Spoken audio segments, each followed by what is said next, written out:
Good morning, my dear students. So today in the sessions we are going to learn regarding the principle of energy conservation.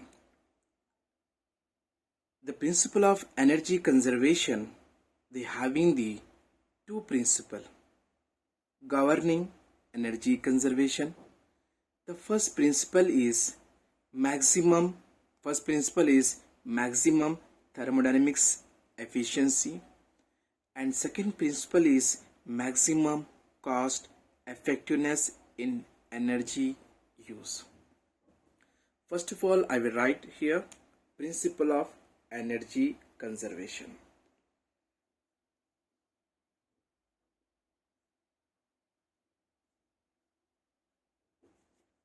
Principle of energy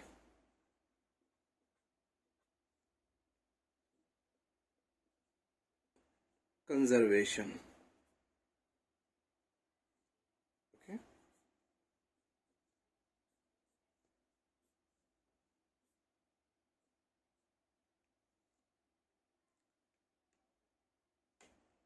So the principle of energy conservations, they having the two principle governing the energy conservation. Governing the energy conservation. The first one is maximize thermodynamics efficiency, and second one is maximum cost effectiveness in energy use. The principle of energy conservations, they having the two principle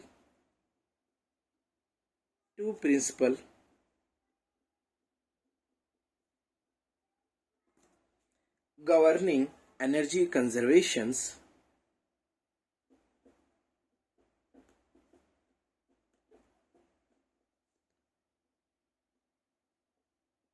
Energy conservation. The first one is maximum thermodynamics efficiency. Maximum thermodynamics efficiency.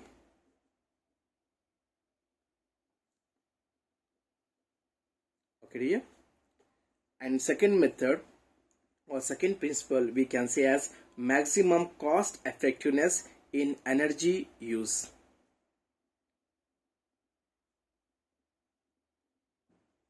Maximum cost effectiveness in energy use. The first one is, I will write here maximum thermodynamics efficiency. Okay, it is not visible properly. Okay, it is right.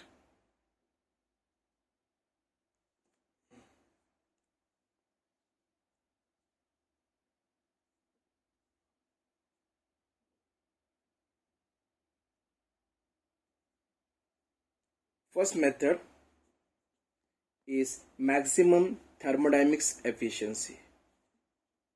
Maximum thermodynamics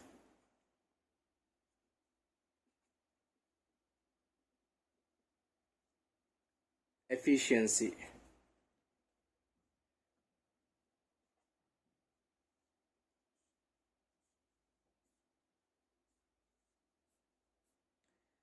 So in the maximum thermodynamics efficiency, we can maximize the thermodynamics efficiency by the following conservations measurement. The first one is using the condenser to recapture the heat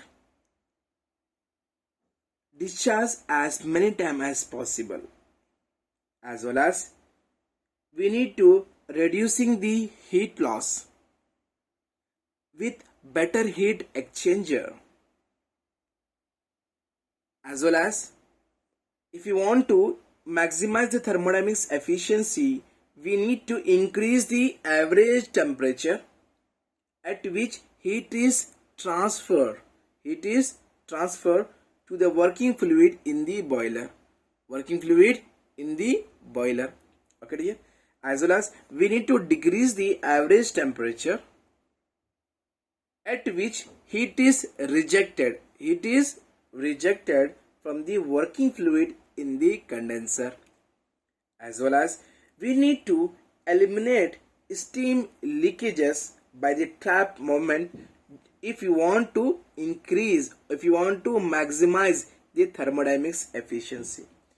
If you want to maximize the thermodynamics efficiency, we need to adopt combustion control for maximum combustion efficiency, as well as we need to maximize condensate recovery, as well as we need to replace the pump, fan, air compressor, refrigeration compressor, boiler, furnace, heater and other energy consumption equipment wherever the significant energy efficiency margin should be exist. Okay now dear, for example, then you can easily understand regarding the maximum thermodynamics efficiency.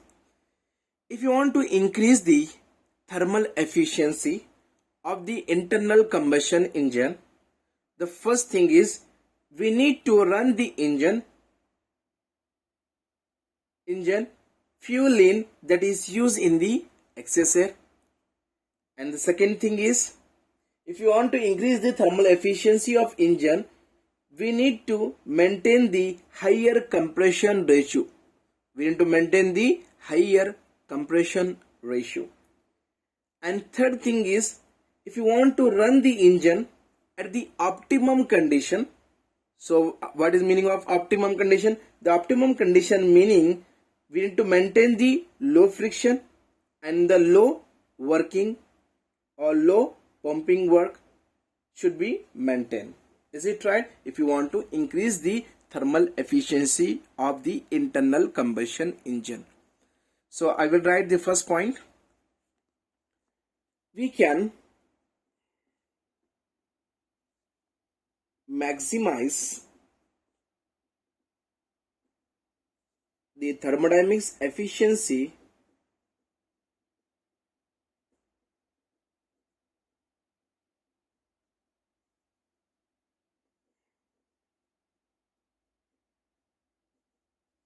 by the following conservation measure. By the following, okay,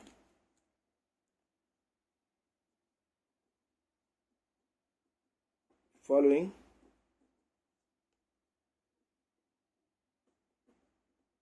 conservation measure. The first one is using condenser.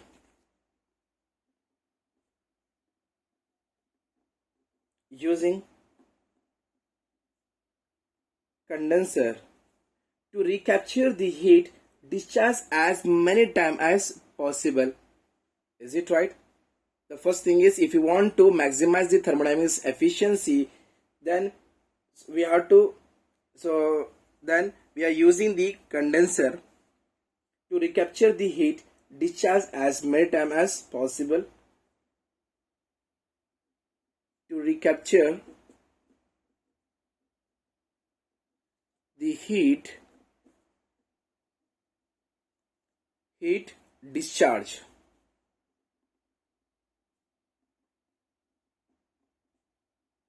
as many times as possible.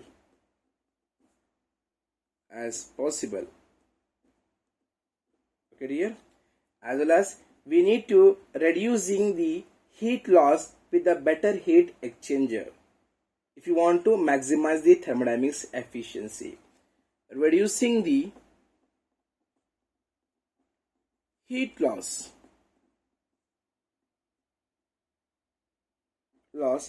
with better heat exchanger. Okay, as well as we need to increase the average temperature at which the heat is transferred. The heat is transferred to the working fluid in the boiler. Okay.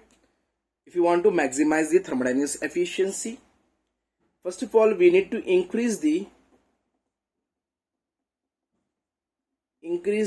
average temperature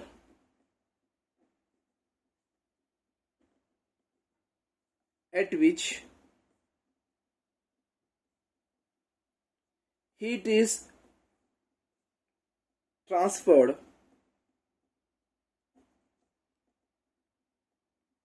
to the working fluid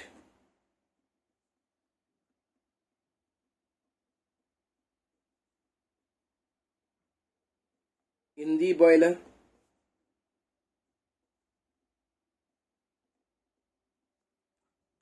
Okay, dear. As well as we need to decrease the average temperature at which the heat is rejected from the working fluid in the condenser. Is it right?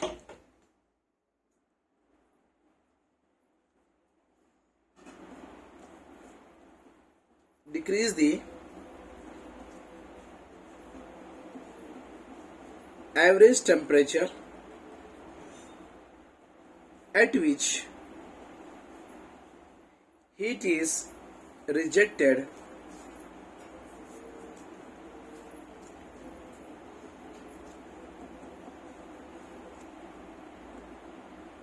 from the working fluid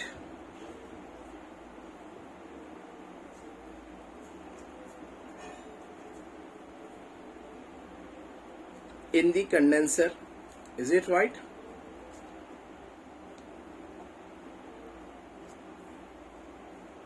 So you understood that if you increase the average temperature at which the heat is transferred to the working fluid in the boiler, so if you decrease the temperature at which the heat is rejected from the working fluid in the condenser, okay dear, eliminate the steam leakage by the trap moment. If you maximize the thermodynamics efficiency, we need to eliminate steam leakage by trap moment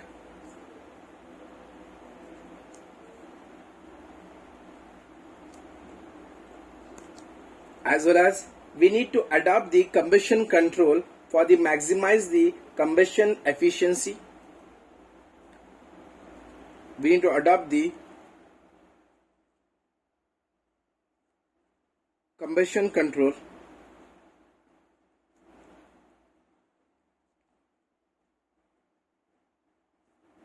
for maximizing combustion efficiency.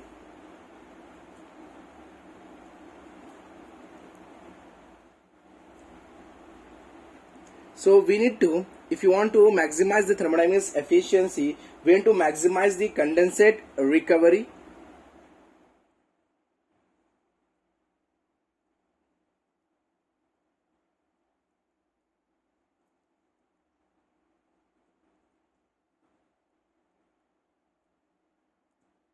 Okay, as well as in a maximum thermodynamics efficiency in which we need to replace the pump, fan, air compressor and the refrigeration compressor and boiler as well as furnace, heater and other energy consumption equipment wherever the significant energy efficiency margin should be exist. Is it right?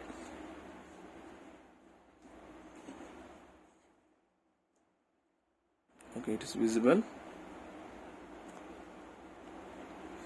So first case in which, so in this case in which replace the first pump,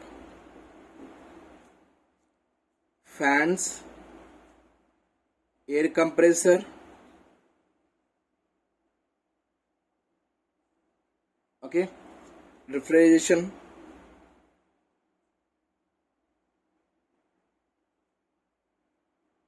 compressor,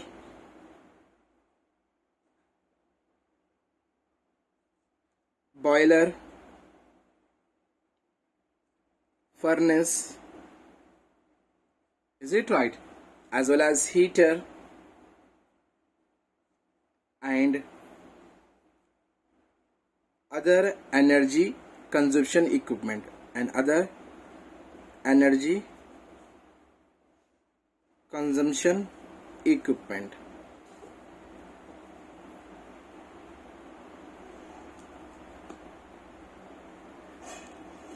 For example,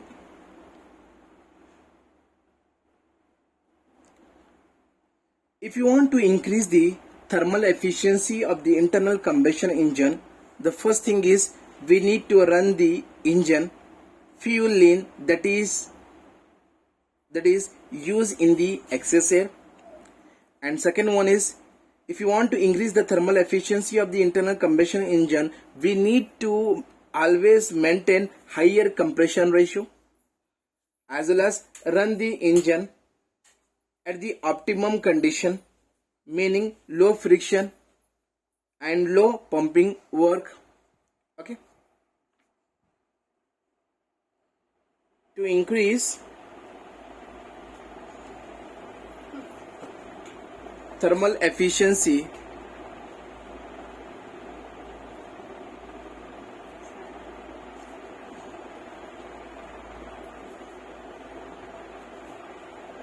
of the internal combustion engine, the first thing is we need to run the engine fuel lean, that is used in the excess air.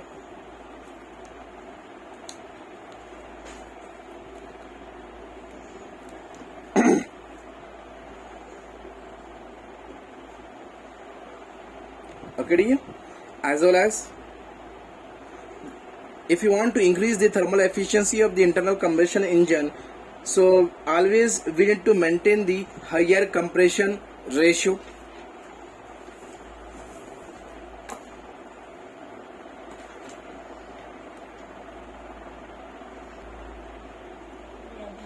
So fuel lean, that is used in the excess air.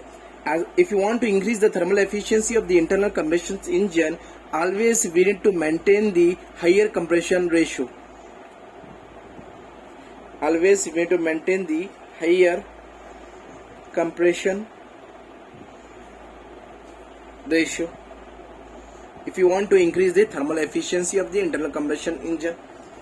As well as if you want to increase the thermal efficiency of the internal combustion engine, we need to run the engine at the optimum condition. So optimum condition nothing but we need to maintain the low friction and low pumping work. Is it right? Run the engine at optimum condition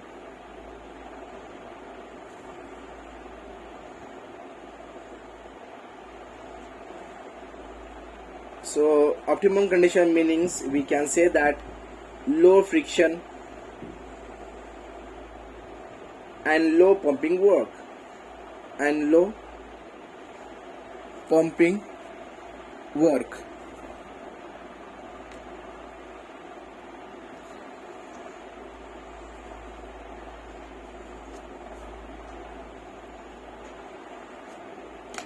Okay.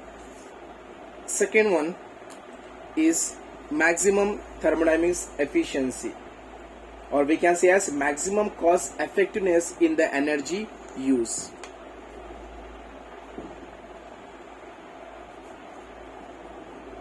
Maximum cost effectiveness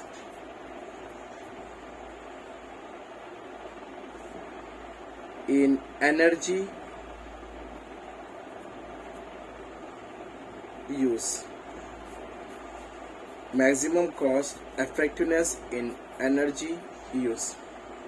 So we know very well this can be achieved if the production factor substitutions is made to maximize the energy efficiency at least cost. That is the most important, as well as the maximum cost effectiveness in energy use is determined by two components. The first is conservation cost. The conservation cost, it is mainly used for implement energy consumption or conservation effort in order to save the energy. As well as second condition is energy cost. The energy cost will decline as more conservation measure are implemented to reduce the energy use. So we know very well in the maximum cost effectiveness in the energy, this can be achieved if the production factors is made to maximize the energy efficiency at least cost. So this can be achieved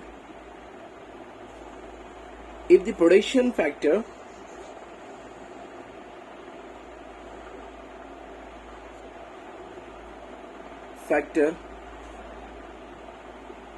substitution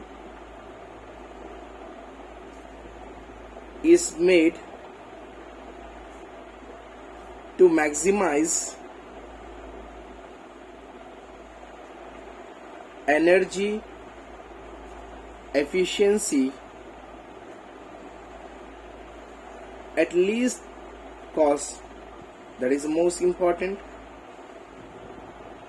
Okay, as well as the maximum cost effectiveness in the energy use is determined by two components.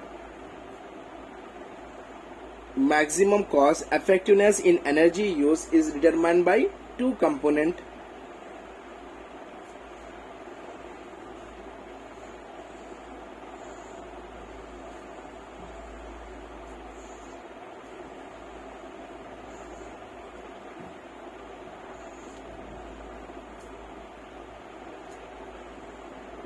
Is determined by two components. The first component is conservation cost. Is it right?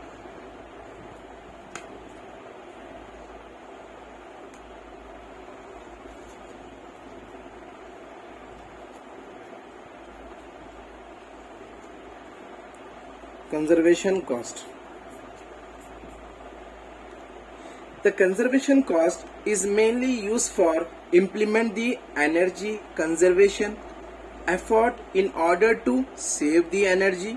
Is it right? The conservation cost is mainly used for. So why I am using here is mainly used for implementing the energy conservation.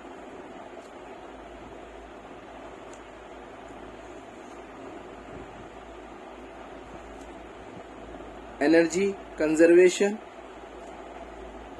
effort in order to save energy.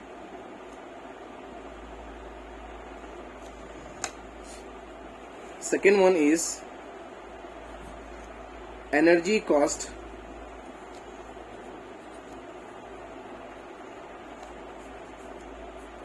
Okay, so energy cost will decline as more conservation measurement are implemented by to reduce the energy in use.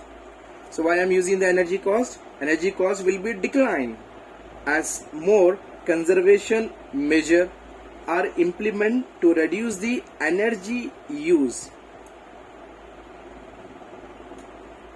This energy cost will decline as more conservation measure are implemented to reduce the energy use. Okay dear, I hope so no one is having the doubt regarding this session. If you have the small doubt, please write down in the comment box and don't forget to subscribe my channel. Thank you.